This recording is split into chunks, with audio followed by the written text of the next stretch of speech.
Hi, I'm Bob Nystrom. Hi, this is Bo Dietl. Hey, this is Rich Big Daddy Salgado. Hi, this is Doug Goodney, and you're watching Sports Biz. Sports Biz. Sports Biz with LD.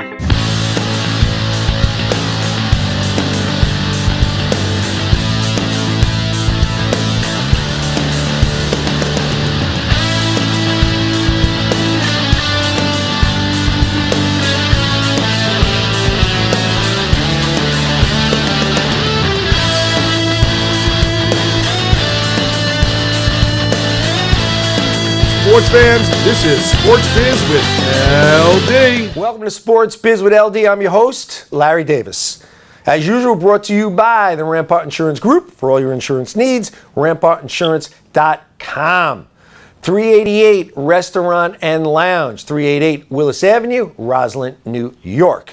A1 VIP Entertainment for all your tickets and meet and greet needs. And our newest sponsor, EZPawn, PAWN Corp.com.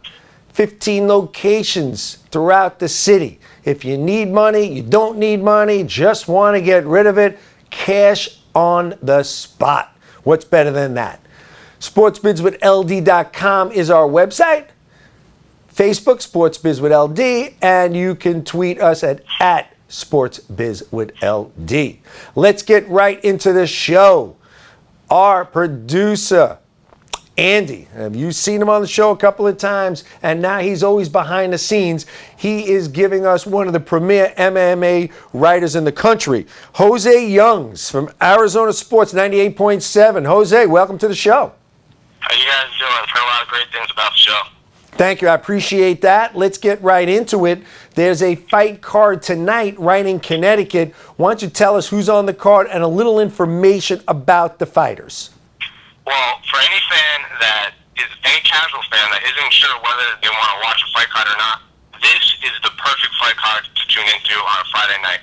It's really interesting because usually fight cards are on Saturdays, and for some reason they're putting this on a Friday night, which the viewership will just explode with the amount of highly anticipated fights on this card. The main event is, of course, Ronaldo Jacare Souza versus Gegard Mousasi, and the rematch for the winner will most likely face the winner of Long Island's own Chris Weidman facing Vitor Belfort in December.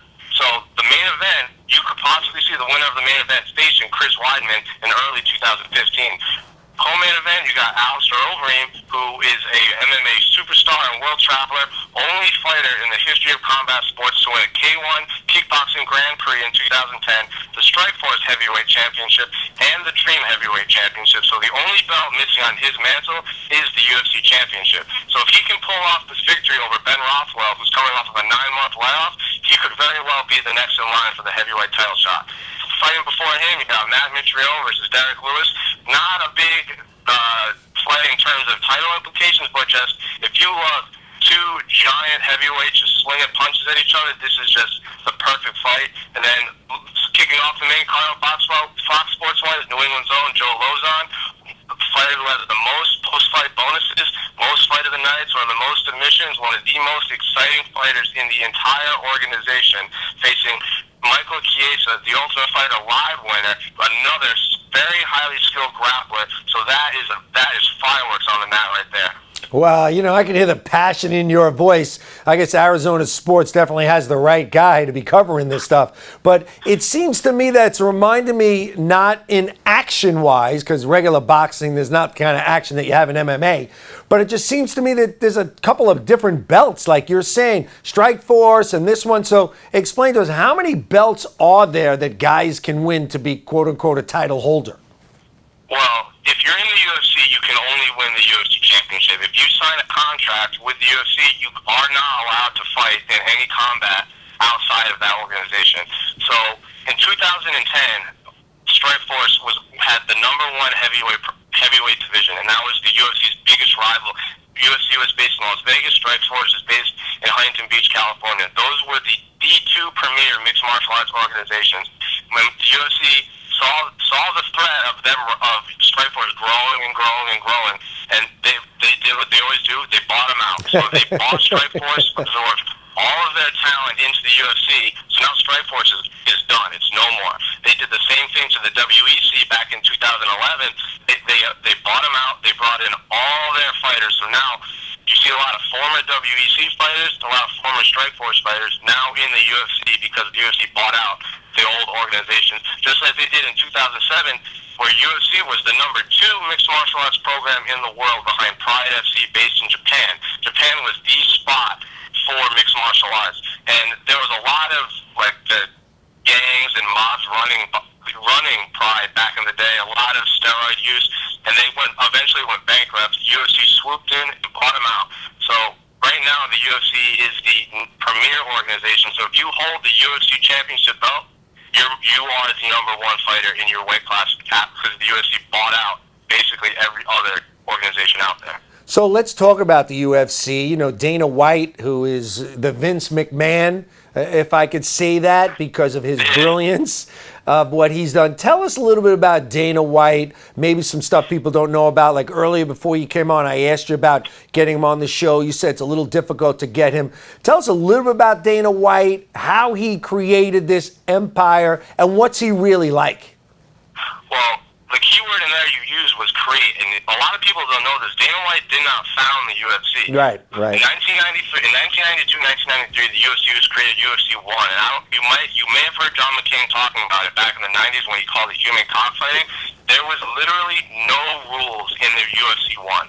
There were no rules. Like, you could kick people in the head on the ground, you could low blow them, there was eye gouging. It was about as brutal as you can get. But how was that allowed in reality? I mean, you know, I guess we would have heard, but there were no deaths or did anybody get paralyzed? Anything like really terrible where like the states had to step in? Because like, you know, just to jump for a second, I know here living in New York, the UFC is not allowed in New York State. It has not been sanctioned.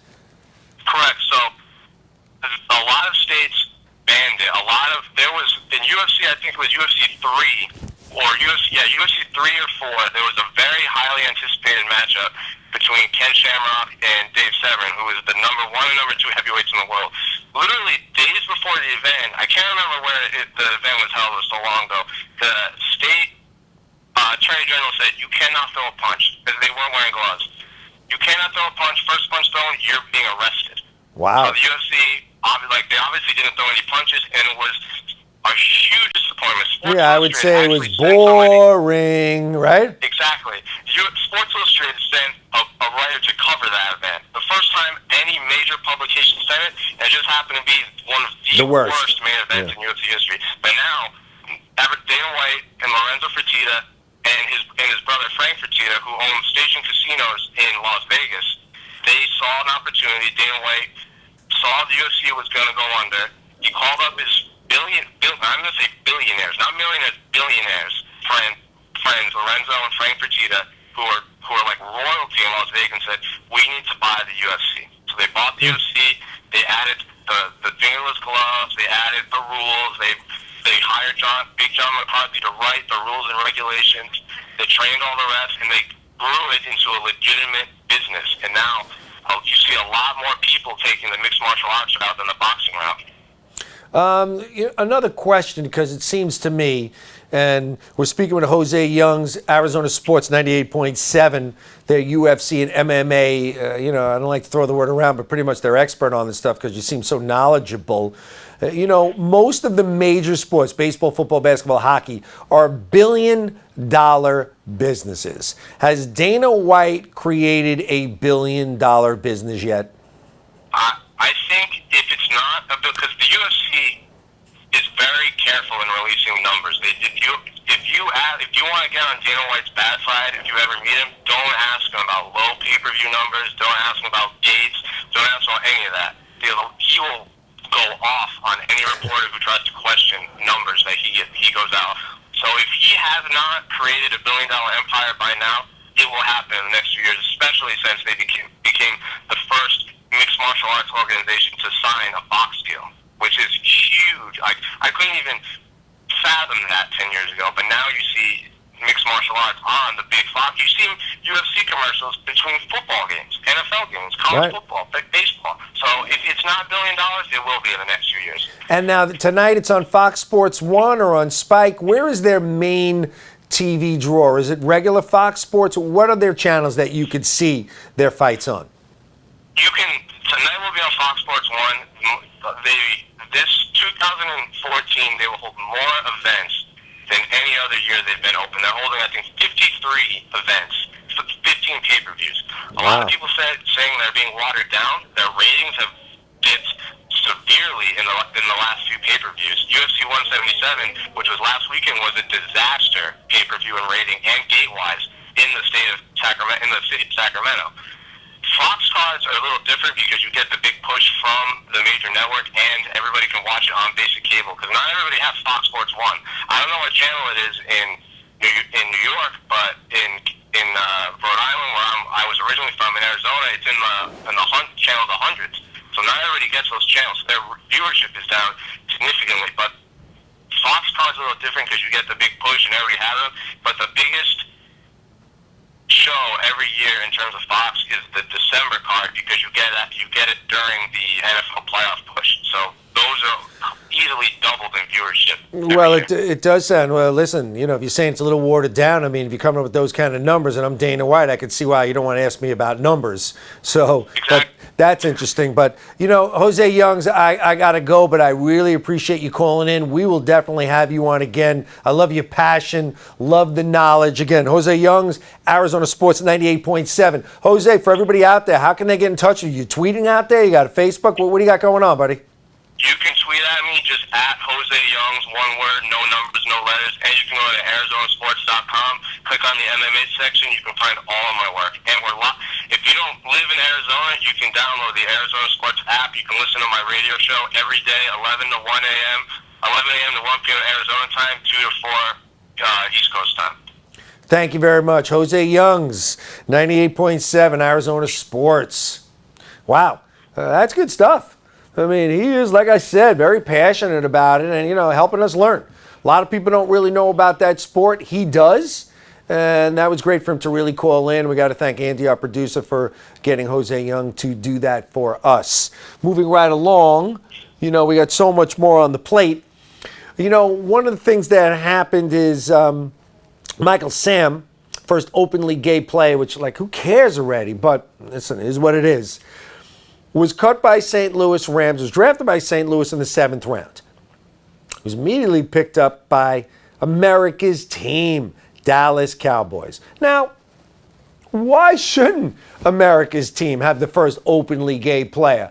What a brilliant marketing move for America's team, which, just so you know, is only worth $3 billion. They're worth more than any American sports franchise. That's right. Worth more than the New York Yankees. Now, when he first came to the team, we got this off of ESPN, so thanks ESPN. Jason Garrett, the head coach of the Cowboys, talking about them picking up Michael Sam and putting him on their practice squad.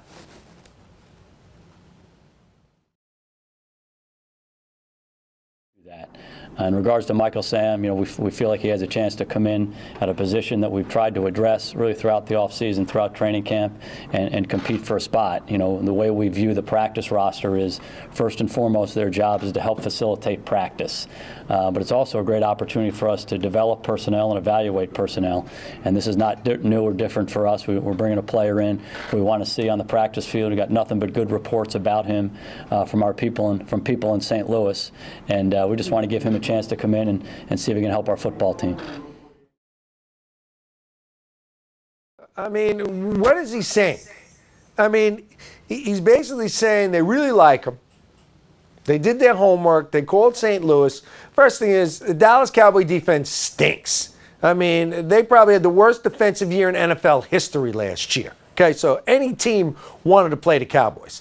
And if you guys loved them as much as Jason Garrett's saying, and St. Louis drafted him in the 7th round, why didn't you draft him in the 5th, 6th, or 7th, 8th round? Come on. Again, this is all about business. And there's nothing wrong with that. But can't anyone just say it? And he's a good football player. And he probably will be on the Cowboys at some point this team. Now, he's the number 7 selling jersey in the NFL.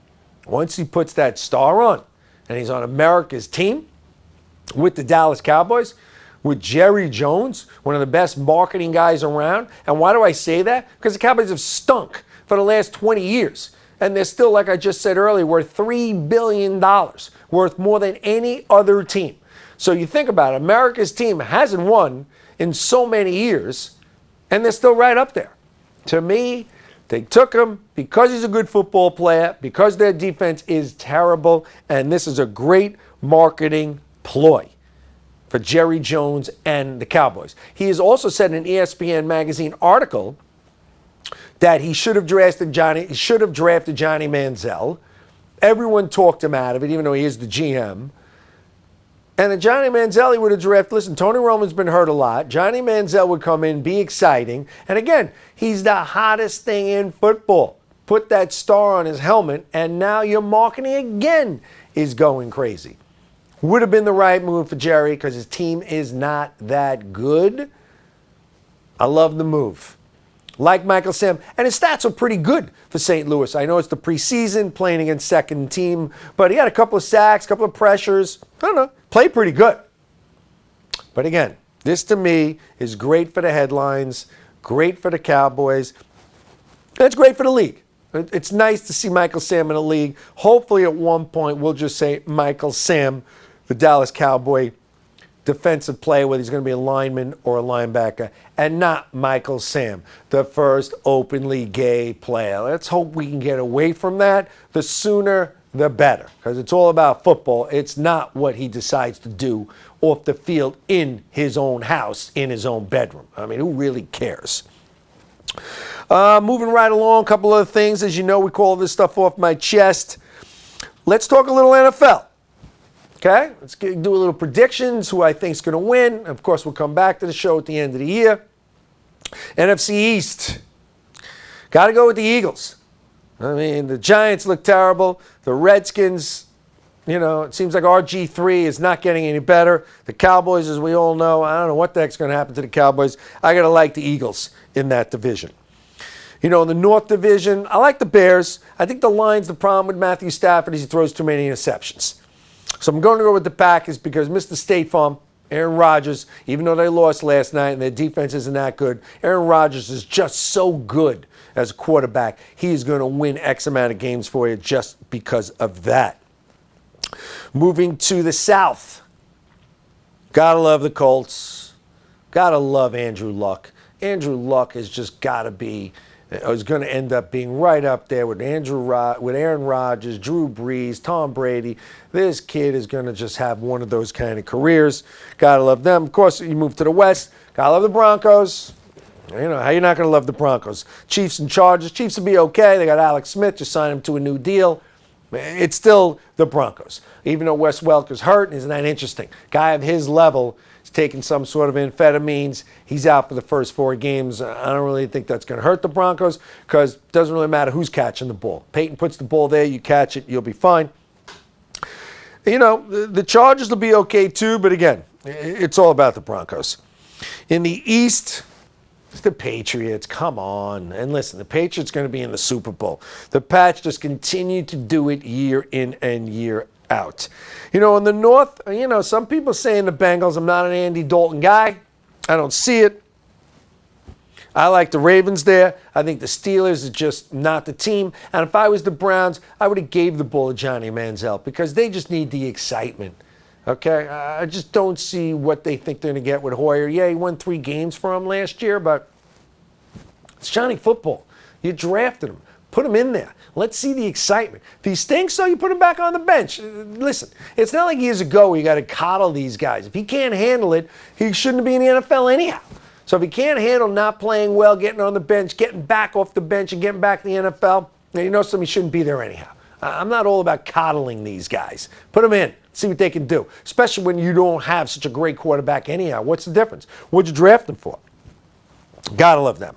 That's who I like over there. Okay, moving along, let's go to the South.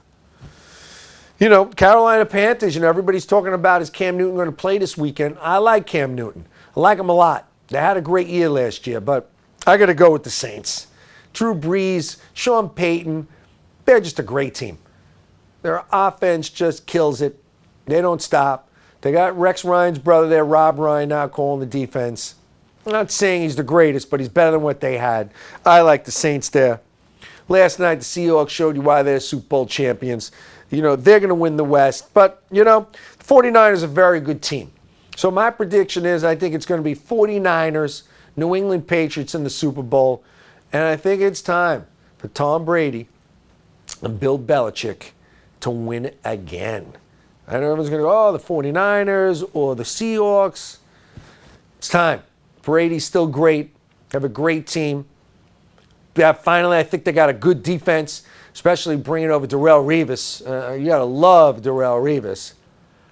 I like the Pats. And I'm a Giant fan, as everyone knows. But I like the Patriots in the Super Bowl to beat the 49ers. Let's end up seeing if I am right. Moving along. You know, to me, huge fan of Derek Jeter. I love Derek. Okay? I don't know much to say bad about Derek, if there's anything bad.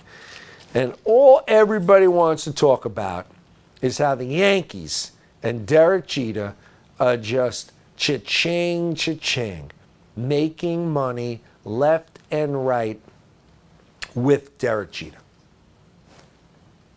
What's the problem? I don't understand. This isn't years ago when it was about the team. It was about the players. It's why this show is Sports Biz with LD. It's about business. It's not about the game. What are we talking about? You go to these stadiums, it's all entertainment first and then the game. In any sport, who sits there and watches the whole thing? Nobody. Nobody's watching the whole thing, especially baseball. It is so darn boring. Who's watching that?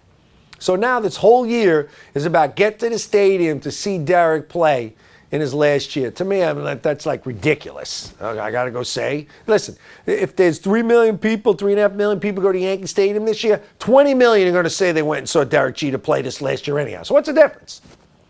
So now they have a hat. New Era came up with a hat with a special Derek Jeter patch on it. What's the problem? New Era did a deal with baseball. Paid him tens of millions of dollars to be the official cap of the Major League Baseball. They got an opportunity to cash in and have a record-breaking year, hopefully for them, by selling Derek Jeter hats with a patch on it. What's the problem? What are they supposed to do? Okay? The jerseys. So here, let's go to the Yankees. The Yankees decided to put some patches on the jersey. The Yankees have done it before. It's not like all of a sudden they never put patches on the jersey. They did it last year for Mo. They've done it before. The 50th anniversary, the 100th anniversary. Yeah, 50th anniversary. You know, 50, 55 years ago, whatever it was, they had a patch on a jersey. Now, the Yankees aren't doing anything they've never done. And everybody knows the Yankees are a business machine. So what is the problem with that? And then the other thing is, you got Derek Jeter with his company Steiner Sports doing every single appearance, which that's the one thing I'm surprised about with Derek. Because when I was at Steiner, Derek never did a lot of things during the season. He did not. This year, he's doing a lot. Quote unquote, cashing in on every appearance he can. Meet and greets in hotels where you go and meet him, get a photo with him, get an autograph from him. What's the problem? I don't get it. Why shouldn't everyone make money with Derek Jeter? Now, for Derek Jeter, all the money he makes goes through his Turn 2 Foundation. What's the problem? So it goes to his charitable organization, and even if it didn't, he's Derek Jeter. Why, or any other player, or Mariano last year, why shouldn't they make money? Why shouldn't the Yankees make money? What am I missing? I don't get it. People want to sit here and go, well, the tradition. What tradition? The Yankees play the tradition rap because they need it, because they haven't won a World Series since 2009. And let me tell you something, the Yankees are going to win for a long time. You know, this team can't buy itself out of there. You go over their lineup. Ellsbury's batting .280. Oh, you're only paying him $25 million. To me, that's a joke. That guy is a $10 million player. Okay, I never liked that signing and never will. Jeter's batting .260. Gardner's getting $8 million. What's he batting? And everybody was like, oh, he's great, $269. Beltran's batting $229. making $15 million. Teixeira at $20 million is batting .225. Brian McCann, $85 million guy, batting .242. Headley, who hit a home run last night to win the game, is batting .259.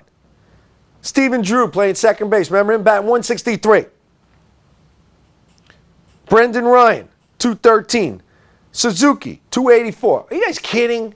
Spent $500 million last year, and your team stinks.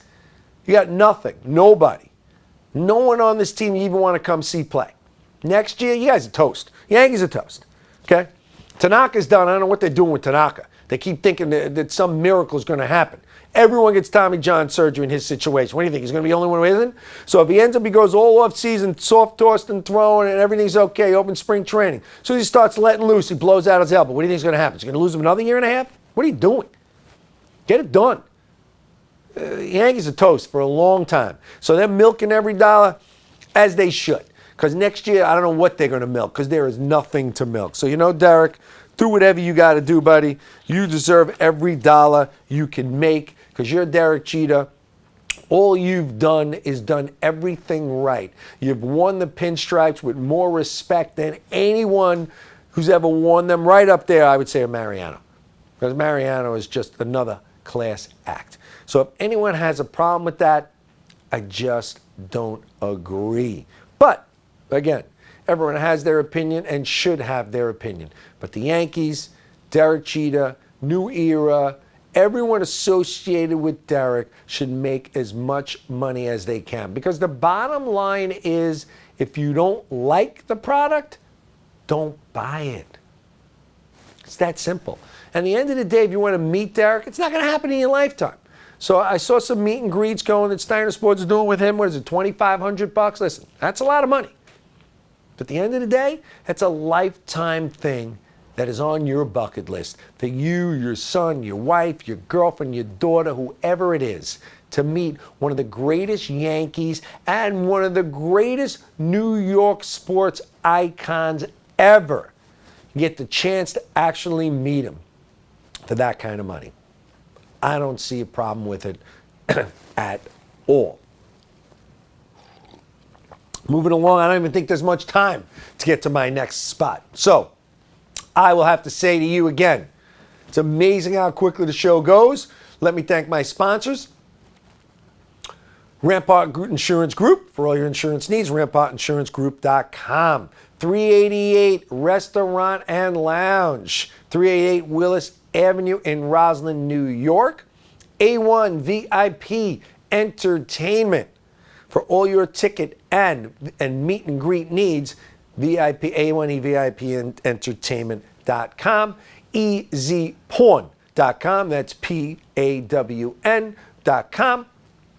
For all your needs in the porn world. You need money, don't need money, just want to get rid of some, cash on the spot. I also want to thank Jose Youngs, Arizona 98.7 radio. He gave you the information how you could find him. SportsBizWithLD.com. You can go to our Facebook, SportsBizWithLD, and tweet me at SportsBizWithLD. We will see you next week.